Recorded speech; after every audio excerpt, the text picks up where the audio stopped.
हाँ, वाणी है। दीपक सोने का हो या मिट्टी का, मूल्य उसका नहीं, उसकी लौ का है। यानी हमारे भीतर में ज्ञान का प्रकाश है या नहीं, ज्ञान है या नहीं, वो महत्वपूर्ण है। ये नहीं कि कोई गरीब है या अमीर है, उससे कोई फर्क नहीं पड़ता। बाहरी बाहरी रूप से हम समर्थ हैं या असमर्थ ये मायने नहीं रखता, बल्कि भीतर में कितनी एबिलिटी है, योग्यता है, ये मायने रखता है। क्योंकि बाहर से अगर समर्थ कोई नहीं है आज, लेकिन भीतर में योग्यता है, ज्ञान है, तो कल वो समर्थ भी हो सकता है। और कोई बाहर से समर्थ है लेकिन ज्ञान नहीं है, तो वो कल जो समर्थ है बाहर से, वो सब कुछ खो भी सकता है।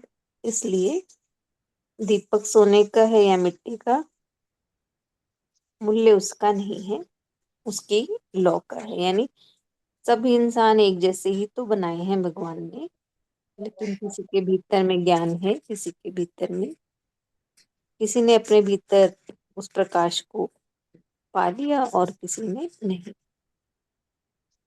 तो कीमत भीतरी भाव से है।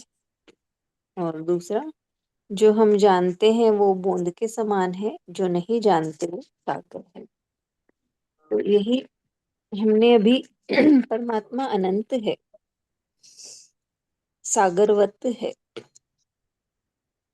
और हम कितना जानते हैं, एक बूंद के जितना ही।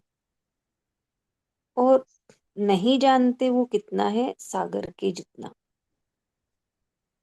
तो इसीलिए संतों ने नेति नेति कहा है कि हमने जितना जाना उतना ही परमात्मा नहीं है, और भी है।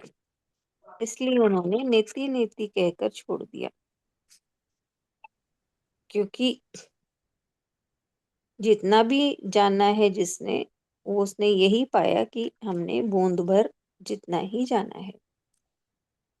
तो अगर हम बूंद जितना ही जान लेते हैं और उसी को हम मान ले कि हमने सब कुछ जान लिया, तो ये अभिमान हमारे भीतर आ जाता है। इसलिए यही है कि जो साधक है वो जान लिया उसने कि वो सागरवत है परमात्मा।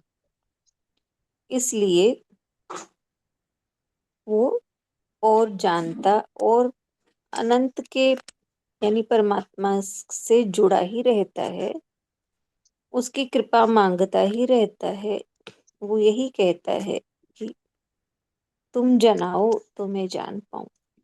तो वो अपने सीखने की खिड़की खुली ही रखता है। यानी कृतज्ञ ही जिज्ञासु ही बना रहता है कि मुझे और जानना है और जानना है। कभी ये नहीं कहता कि मैंने जान ली।